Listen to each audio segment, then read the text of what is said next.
Welcome back. Everyone wants a few quick weight loss tips, right? It is. Right? Our next guest has some you could try on this morning. That's right. Dr. Mehmet Oz, seen there, talking to Richard Simmons, is celebrating his 100th show tomorrow. The doctor's in answering our questions about weight loss. Good morning to you. Good morning. It's great to have you live in the studio.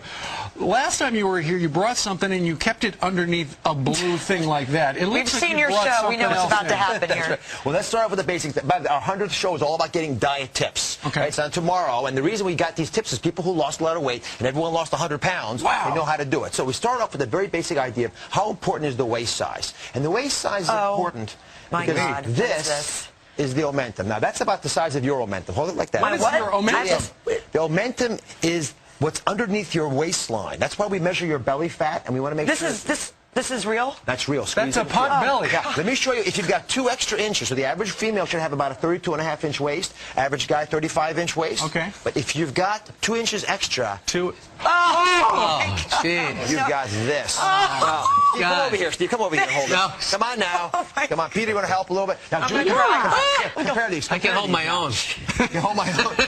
So just, I want to be very visual. Normal waist size, 2 inches extra. And if you're 4 inches extra, 6 inches, you just double this, quadruple this. Oh, my goodness. Where do you get something like this? Now, take it out of... These come from cadavers. Oh, my God. And the reason that we feel so passionately about explaining this to people, I'm going to put this over here, is that I don't want you to take your gloves off. Okay. I don't want folks walking around thinking, hey, belly fat's just this little thing that if I could deal with it, it'd be fine. So I want everyone to take a measure. Okay. Right? No, Put it around your waist. No. Yes, We're yes, not yes. doing that. No. And you I take the fifth. I'm not doing that. What's your waist Look at size? Dr. Oz. He's got a 20-inch waist. No, for that's God's sake. impressive. A 33.5-inch waist. Oh, nice, Now, here's the deal. Steve. You want your height to be twice your waist and no more. So if you're, how tall are you?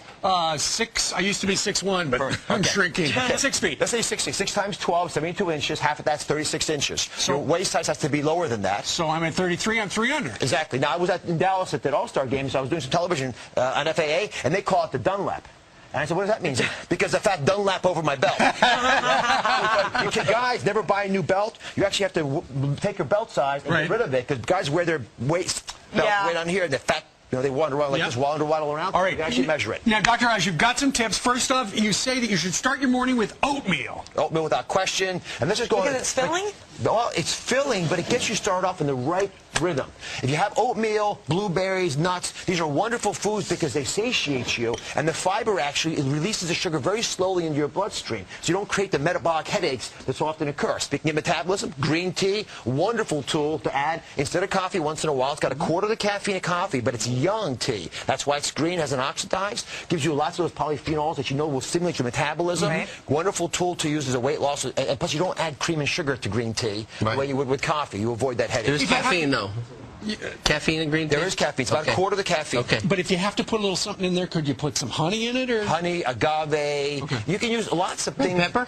Peppers, I love. I threw this all over my pizza last night. This is one of the big secrets, I tell you. Capsaicin found in red peppers, it actually reduces your appetite at the next meal. So if you have a spicy breakfast, but add these to your eggs, for example, in the morning, then for lunch you actually on average eat less. Big secret folks don't realize, when we were growing up, we had this size plates. Eating food. This is a 9-inch plate, right? The tape plates now were 11 inches. And we just want more. We've supersized our the thing is, this is almost twice as much food as this. And one final thing, the brain has 4 satiety centers. They are satiety centers and desires for water, for food, for sex, and for sleep. He's looking at the sex comments. I was thinking about the sleep.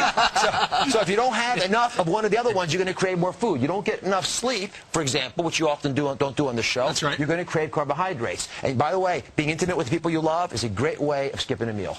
So let's all go have sex right now. We love his advice, don't we? Dr. Oz. All right, Dr. Oz. Great pleasure. Thank you, Tom. Congratulations on your show, by Nice the to way. see you. 100th episode. Great show. Thank you. It's a fantastic show. You're very You're working with a lot of people I used to work with, too, so that's why. It's great stuff. Thank you very much for that. All right.